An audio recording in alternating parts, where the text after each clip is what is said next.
Olá, chegamos agora ao estudo do capítulo 3 do livro de Teologia do Culto.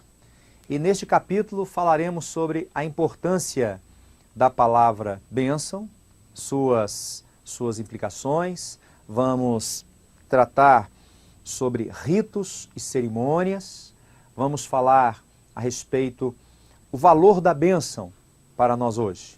O que nós podemos entender como bênção? Mas antes de falarmos sobre isso, eu quero deixar aqui a leitura de um texto bíblico que está registrado no livro de 1 Timóteo, no capítulo 3. No livro de vocês, esse texto está registrado na página 61. Página 61, a Bíblia diz assim, ó, fiel é esta palavra, se alguém aspira ao episcopado, excelente obra deseja. É necessário, pois, que o bispo seja irrepreensível, marido de uma só mulher, vigilante, sóbrio, honesto, hospitaleiro, apto para ensinar, não dado ao vinho, não espancador, mas moderado, inimigo de contendas, não ganancioso, que governe bem a sua própria casa, tendo seus filhos sob disciplina, com todo respeito, pois se alguém não sabe governar a sua própria casa, como cuidará da igreja de Deus? Não neófito, para que não se ensoberbeça e caia na condenação do diabo. Versículo 7, também é necessário que tenha bom testemunho dos que estão de fora, para que não caia em opróbrio e no laço do diabo. E no versículo 15, a Bíblia diz assim, para que, se eu tardar, saibas como convém andar na casa de Deus, que é a igreja do Deus vivo, a coluna e esteio da verdade. Este texto que nós lemos aqui agora, em 1 Timóteo capítulo 3, ele fala a respeito do comportamento e da postura do líder, aquele que aspira o episcopado. Nobre obra aspira, deseja, né? É um gesto altruísta, gesto nobre. Então, isto significa, para mim e para você, que nós podemos ter um comportamento frente aos ritos e cerimônias com autoridade.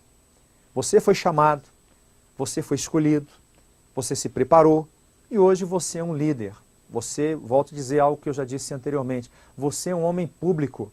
E naquele momento ali, as pessoas estão olhando para você e esperam de você aquilo que você se preparou, aquilo para qual você foi treinado, você estudou, você recebeu esse chamado do Senhor e agora você está frente a esta obra que é o pastoreio, que é o trato com outras pessoas. Neste capítulo agora, no capítulo 3, nós vamos estar estudando sobre ritos e cerimônia. E o que é rito?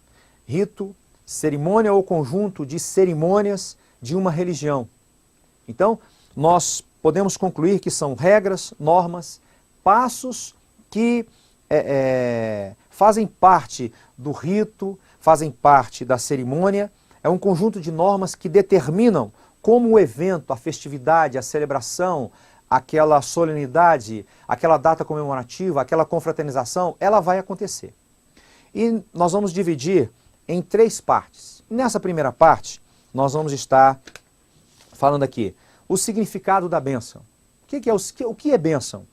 A bênção, ela é algo que você, como líder, vai impetrar sobre as pessoas.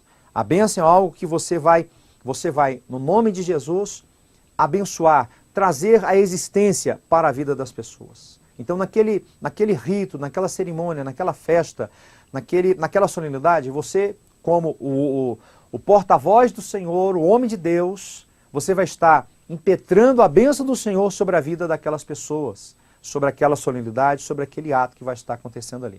O significado da bênção é o ato de liberar alguém ou algo para prosperar naquele determinado propósito. Ação ou resultado de abençoar, favor divino. Muitas pessoas abrem a boca e dizem assim, a pessoa fulano de tal foi curado graças à bênção de Deus. Então é um favor divino que a pessoa recebe. Fato, benefício e oportuno. A pessoa foi uma bênção fulano de tal ter sido contratado, foi uma bênção fulano de tal ter recebido aquela graça, foi uma bênção. As pessoas sempre, elas elas trazem essa palavra, que não é uma simples palavra, mas elas sempre trazem essa ministração, essa autoridade, essa sua fala, dizendo, foi uma bênção, é uma bênção. Então, nós temos aqui significados da palavra bênção. Ser uma bênção é ser de grande valia. Ser uma bênção é ser de grande valia. A palavra bênção pode ser entendida como o louvor do homem que glorifica ao Senhor, que exalta ao Senhor, que diz para o Senhor, eu dependo do Senhor, logo serei abençoado pelo Senhor, para que eu possa abençoar outras pessoas no nome do Senhor. Então, nós nunca vamos abençoar outras pessoas, abençoar aquele momento que nós estamos vivenciando ali, como líder, como pastor, como dirigente, no nosso nome. Não, nós vamos abençoar em o nome de Jesus, no nome do Senhor. Amém? Então, no capítulo 3, nós vamos estar falando a respeito sobre isso. Vamos falar também sobre o significado de cerimônia.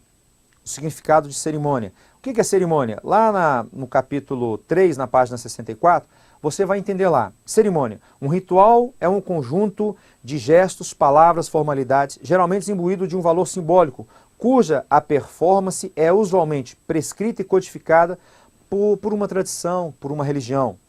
Há alguns significados que dizem assim, cerimônia é solenidade religiosa, cortesia, etiqueta, festa. Outros traz lá, atividades formais realizadas em alguma ocasião importante. Então, a cerimônia é algo que é muito importante. É aquele ato que está acontecendo ali, muito importante, para quem está ministrando a cerimônia, para quem está dirigindo a cerimônia, como também para os participantes e para os convidados que estão ali fazendo parte daquela cerimônia. O valor da bênção nos ritos e nas cerimônias por parte do pastor que impetra. É muito importante o posicionamento do pastor quando está abençoando. A bênção, ela deve ser dada. Vamos colocar aqui, nós estamos num culto, estamos terminando o culto e vamos conceder para a congregação, para a igreja que está ali, a bênção pastoral, a bênção apostólica. Eu gosto muito da expressão, que ela é muito contextualizada, a bênção pastoral. Qual é a bênção pastoral? A bênção pastoral que está registrada em 2 Coríntios, capítulo 13, versículo 13. A graça do Senhor Jesus Cristo. A graça do Senhor Jesus Cristo. Então, naquele momento, o pastor está ministrando para as pessoas, olha, vocês estão agora recebendo a graça. E o que o apóstolo diz? A minha graça te basta. Então vocês estão recebendo agora a graça. A graça de quem? A graça do Senhor Jesus Cristo. O amor de Deus, o Pai. O amor de quem? O amor de Deus. O amor de Deus. E o que é mais lindo na face dessa terra? É o amor que Deus tem para com o homem, para com as pessoas que o buscam de todo o seu coração. Buscar-me-eis e me achareis quando me buscardes de todo o coração. O amor de Deus. A Bíblia diz que Deus amou o mundo. Olha só, Deus amou o mundo. E agora, na bênção pastoral, na bênção apostólica, ele está dizendo assim, e o amor de Deus, o Pai.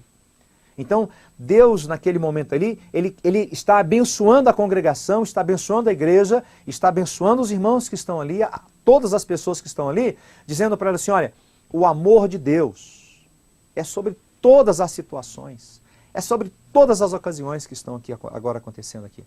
E aí ele finaliza dizendo assim, e a comunhão do Espírito Santo. Aí ele finaliza dizendo, sejam com todos vós. Então, ele começa dizendo, a graça do Senhor Jesus, o amor de Deus o Pai e a comunhão do Espírito Santo. Olha, nós não podemos ir embora para casa sem comunhão. Volto a dizer, o culto deve acontecer dentro da igreja, quando encerra-se na igreja, continua no caminho e deve continuar no lar. E ele continua no caminho por causa da comunhão, por causa desta comunhão. A comunhão, quem que traz a comunhão para nós? É o Espírito Santo, o Espírito Consolador, a doce presença do Senhor em nós, por meio do Espírito Santo, vai nos trazer essa comunhão. Então, você pode ministrar essa bênção, a bênção apostólica, ou a bênção pastoral. E nós temos também a bênção araônica, que está no livro de Números, no capítulo 6, no versículo 24. A bênção araônica diz assim: o Senhor te abençoe e te guarde, o Senhor faça resplandecer o seu rosto sobre ti e tenha misericórdia de ti, o Senhor sobre ti levante o seu rosto e te dê a paz. É a bênção araônica. Então é o valor da bênção. É o valor da bênção dentro daquele contexto que você está vivendo ali, ou de rito, ou de cerimônia que você deve ministrar. Então, este estudo sobre o valor da bênção, dada tanto nos ritos quanto nas cerimônias, ele está sendo observado agora no capítulo 3. Ainda no capítulo 3, nós temos o rito do matrimônio, o rito do casamento. O casamento que é a união entre o homem e a mulher.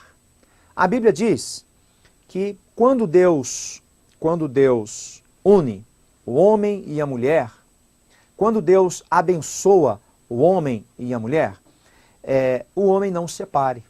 Então, quando nós entendemos o casamento, quando existe lá a presença do homem, a presença da mulher, o homem ele se coloca diante do Senhor por uma irmã, por uma mulher, os dois começam a orar, né?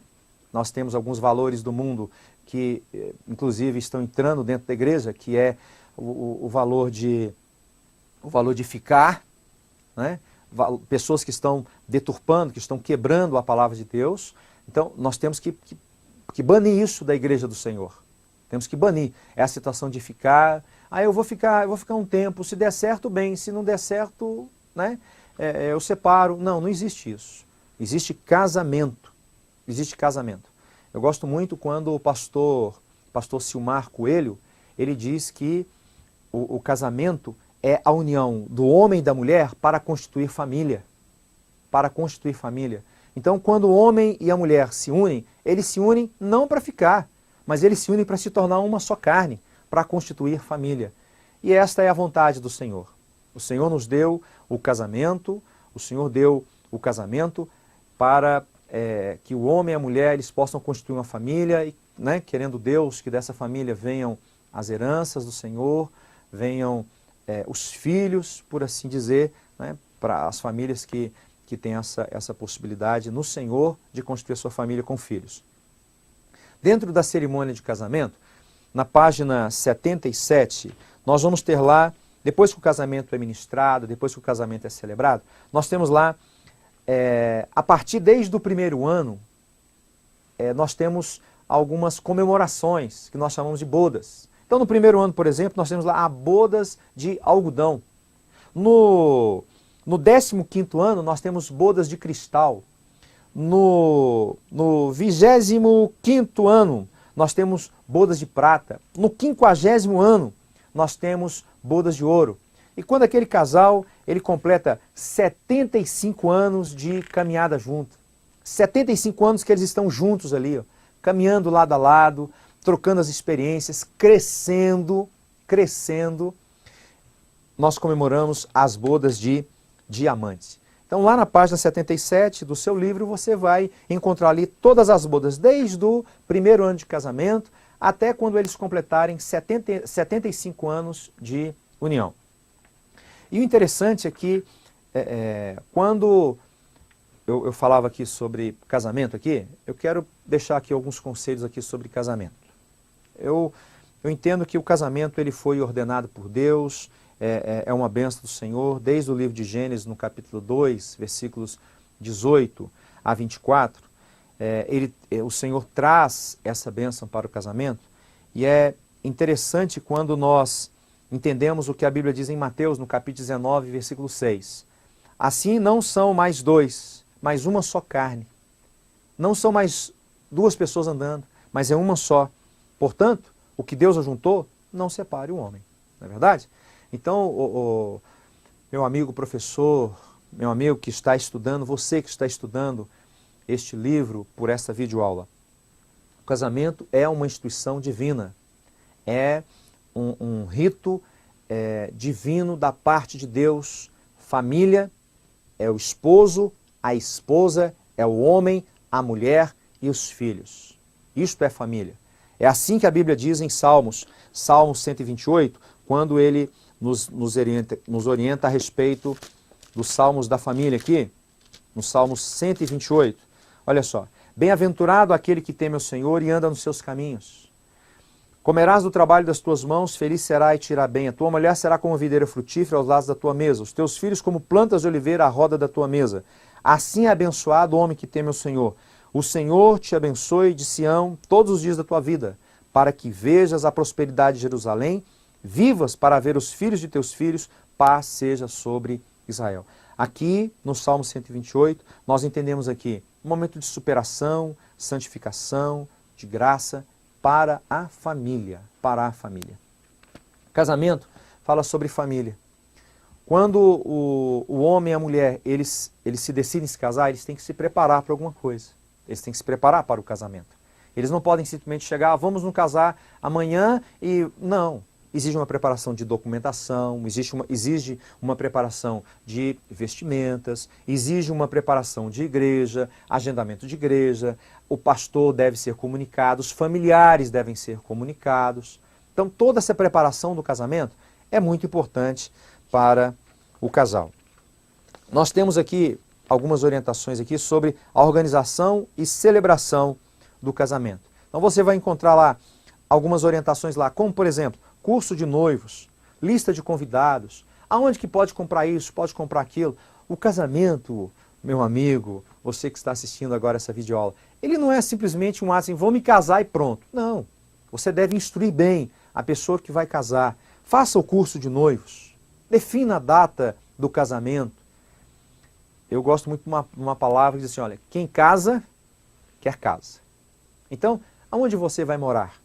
Você vai constituir a sua família e vai levar a sua esposa para morar aonde? É importante que os pais, que você saiba onde você vai morar. Ora, você vai estar tirando a sua esposa ou o seu esposo do lar, onde ele tem a casa dos pais, onde ele reside, e você vai levar a sua família para residir aonde? Então, vamos pensar, são detalhes, são conselhos que nós estamos ministrando aqui para vocês que fazem diferença. Casamento, você deu entrada nos documentos para o início do ato em si, do casamento. Deu entrada nos documentos. Você tem algumas alternativas. Você pode casar no civil, lá no cartório. Você pode realizar o casamento no civil no cartório. Ou você pode solicitar daquele cartório, olha, eu não quero casar no civil que não.